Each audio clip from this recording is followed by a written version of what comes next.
There's nothing quite like playoff football in the NFL. Sometimes Mother Nature has some other plans, though, as you see them digging the seats out in Buffalo, getting ready for that Bills-Steelers game coming your way at 4:30. Had to change the game time, the game day, to deal with this weather. Josh Allen says, I don't care, I'll play on Monday. Why not? He's all fleeced up and ready to go. What will he do in those conditions? Here we are, though, at Raymond James Stadium in Tampa, Florida, where, as you can see, it's a little cloudy ahead of this Philadelphia Eagles, Tampa Bay Buccaneers winner-go-home matchup.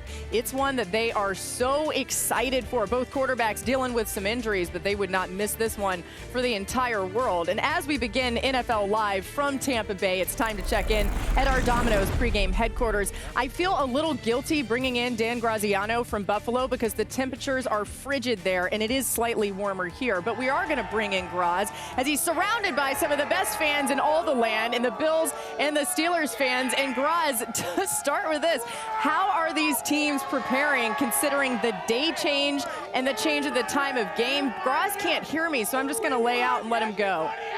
No, I can hear you. Listen, the Steelers stayed home an extra day. They did all this stuff yesterday. They did the same day before, and then they flew in yesterday afternoon. The Bills had to meet virtually because there was a driving ban in place for the town last night. They could not get together as a team. But they are ready to go for this game at long last today. The Bills are aware that the Steelers, one of the best teams in the league in terms of turnover differential, so they've been stressing to their guys all week. We get in the red zone, we got to get points, and we got to make sure we don't turn it over and give the Steelers a short field. I don't know if you guys are still hearing me. I don't know if I'm even still on TV. I'm going to go have some tailgate, enjoy my time here with these guys, and I'm going to throw it back to you in Tampa. Have fun, stay warm. The fact touching him. Graz had to stiff arm somebody in the middle of that. That was actually one of the best hits I've ever been on air for. We're going to clip that one off. I don't know. But either way, Graz didn't need it. He handled it. Welcome to NFL Live. Marcus Spears. Mina Kimes is back with us. So glad to have you, Mina. Ryan Clark, Dan Orlovsky. We're going to hear from Lisa Salters on the BUCS-Eagles matchup in just a little bit. And we're going to check on Graz's well-being. That guy wanted, we want Kansas City. But we are, of course, here in Tampa Bay with the Philadelphia Eagles coming in town to take on these Tampa Bay Buccaneers. Both sides very hungry, both sides very confident as we go back to the Domino's pregame headquarters and bring in Lisa Salters, who will be on the sideline, of course, as always tonight. And for those Eagles, Lisa, it's been a tough December, a tough end of the season, a 1-5 finish. What are they saying about how they believe they can turn this around tonight? Yeah, Laura, well, Nick Sirianni said the message to his team this week has been about getting back to who they are and mentally resetting their identity of being mean, physical, violent. He said the way they ended the season after starting 10-1 was disappointing, not good enough. But he asked his players to think back to being in the locker room after the Super Bowl loss, and he posed this question to them. If someone had said back then that 10 months from now you can be back in the playoffs with a chance to get back to the Super Bowl, what would you have said? Would you have cared about being the 5 seed or not being NFC East champs? No. He said everyone would have said, sign me up. Jalen Hurts said his message to his teammates has been that while you never want to compromise the standard, what's happened in the past is over. It's 0-0. He said, we know what we're trying to do, so let's go do it. And as for the dislocated right middle finger, Hurts said nobody cares about injuries at this point, and it doesn't matter how the finger feels. What does matter, he said, is that he's going to show up tonight, and he said, I'm going to be ready to play. Yeah, he's never shown that to not be the case, Lisa, as you well know. He's no stranger to being gritty and having to play through some things. You see the tarp on the field behind Lisa. We are expecting some sporadic showers here. It's Florida. That's what happens here, but nothing to be too concerned about. Thanks to Lisa. We'll see you later on tonight in Tampa. You see the tarp starting to come off the field. I got to say, the sun's coming out. It's starting to feel real great here. No doubt. We'll see about the showers that are coming up in the forecast as the Philadelphia Eagles playing the Tampa Bay Buccaneers for a chance on both sides to extend their seasons. Both of these quarterbacks will be dealing with some injuries tonight, but both said we weren't missing this for anything. Let's focus in specifically on Jalen Hurts. A lot of things went wrong for the Eagles in their final 6 games, but one thing that stood out is how bad Jalen Hurts was against the blitz. His total QBR went from 78 in the first 12 weeks when the defense sent 5 or more pass rushers to 43.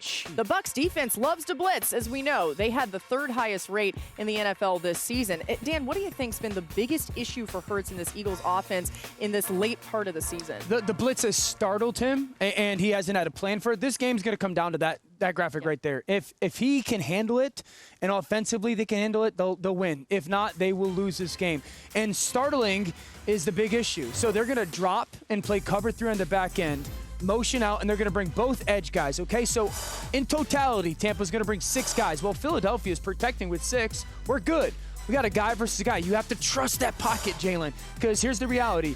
You're going to have an outbreaker that's going to be open. You're going to have a crosser by your tight end that's going to be open. Even though they have vision on you, people are going to win in their routes. But Jalen has already gotten through 3 in the progression, and he's leaving a completely clean pocket. People are open. Play quarterback. You do not have to leave that pocket. Trust that offensive line is going to protect. And that's why Tampa brings it in different ways, because they know that they can make him leave his spot. They're going to play man coverage. You're going to get internal pressure. Last time it was edges. Okay, they are going to blitz 6 guys. We have, if you're Philadelphia, 6 in protection. Jalen, hang in there, trust it. You got people running away from the coverage in man-to-man. You have crossers and shallows everywhere. 3 guys are going to win on their pass route. The middle crosser by AJ, both Dallas Goedert and that shallow cross up top.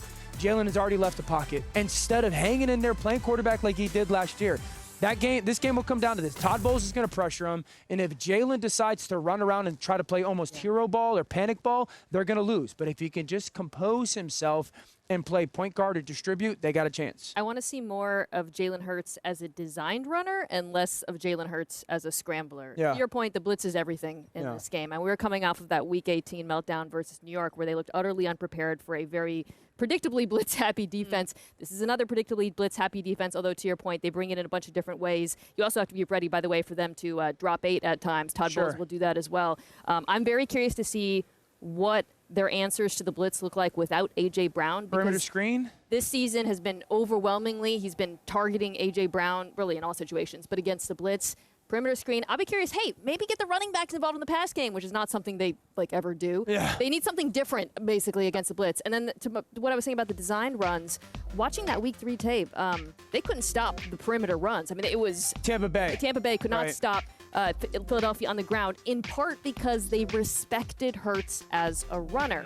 That is not something defenses have done a lot of this season. If he can make them fear the threat of him attacking the edges, it will help their run game against a Tampa defense that is very stout on the middle, but vulnerable to a spread rushing attack. Yeah, one of the things the BUCS told us in preparation for this game is how much they do think about the quarterback run all the time. So you say that about Jalen Hurts. You're right, it hasn't been true since the beginning part of the season. Here's some Eagles fans arriving outside Raymond James Stadium. This Eagles team has struggled down the stretch, as we know, and they would like to move past December and focus in on another great opportunity here that they have. We've got a lot of information on both sides of this. I'll be on the BUCS sideline, but spent time with both of these teams throughout this week. And for Jalen Hurts' health, we've talked about the dislocated middle finger in his throwing hand, but they told us in practice this week he was spinning it really well. They've gotten him in a position to be a little bit more comfortable. These guys and gals on our set have called for maybe more design QB runs. Mina specifically mentioning that I wouldn't be surprised if Jalen Hurts, just my opinion, does a little bit more of that, considering the fact that the finger could be bothering him in this game. We'll keep an eye on it either way, but they are saying that he feels a lot better than he did before. Baker Mayfield on the Tampa Bay Buccaneers side is also dealing with some injuries. He's got the ankle injury, which is his most recent one. It's that right ankle. They had that thing so taped up at practice on Saturday. He said he might look like Captain Hook out there, but he said that's key. It feels very stable. They're going to put a lot of spat on it and really focus on that. The ribs are the left ribs. He's going to do a lot to get those warmed up in this game, and he's no stranger to playing through a lot of injury. That's something he's done his entire career, and he'll be ready to go for this game. All right, time to get a DraftKings Sportsbook same-game parlay, and for that, we go to Mina Kimes with a little bit more on this game. All right, Mina, let's start with Hurts. He's coming off that finger injury. Over under 219.5 passing yards tonight. I'm going over. I'm nervous about it because have you watched the Eagles offense lately? But that's a very low total, and the BUCS defense defense has given up that many yards. Dan, are you writing this down? This season. That's the third most in the NFL, so I'm going over. Okay, Dan, stop it. Dan, stop. Mike Evans finished second-team All-Pro this season. Yeah. Over under 66.5 yards for the Bucs wide up. That's an over for me. Yeah. There's no one on Philly who can cover Mike Evans, and I also think Baker's going to lock in on him, especially when they're in man coverage. Yes, and he didn't have a great game the last time these two teams played. That's fresh in his mind. I think it matters. All right, there's some rain in the forecast tonight. 2 quarterbacks coming off injuries. That's my rain sign. We got a point total is on the low side here. Over under 43.5 points scored tonight. Yeah, that last shot of Baker with the finger, that's sending me under here, even though I know I went over on those other 2 metrics. But I did too. Really? Yeah, based on the other 2? I don't know. I think in the red zone, both of these offenses might run into some issues. I'm going to go with you, though. I'm going to go with you. Yeah. I got going with 4 her. kids. I'm trying to. I'm a DraftKings with you. We know it. Hey, listen, she's usually right, and that's just true across the board. All right, let's talk about the Eagles, okay? During their slump, the Eagles have had one of the worst defenses in the league by any measure. Marcus, your mic is hot, so just know that. They ranked bottom 3 in the NFL in points, yards, third down percentage, and red zone percentage in their final 6 games of the season, just to name a few. Dan, this team struggled, but you really do have to point to the defense to kind of single out the most struggles. What has allowed them to struggle so much down the stretch? There's a lot, and specifically tonight, if I was Dave Canales, the offensive coordinator for Tampa, early on I'm challenging it. Personnels, formations, and motions, because the blown coverages that we saw last week, big deal. They motion. Here comes pressure off the bottom of the screen. They're going to drop the backside defensive end. Again, I don't know why Matt Patricia does this so much, but they're both going to cover the back, and the slot's going to become completely uncovered. Complete blown coverage. This is very basic stuff. That is an issue. I would test that early to see if Philadelphia has fixed their communication.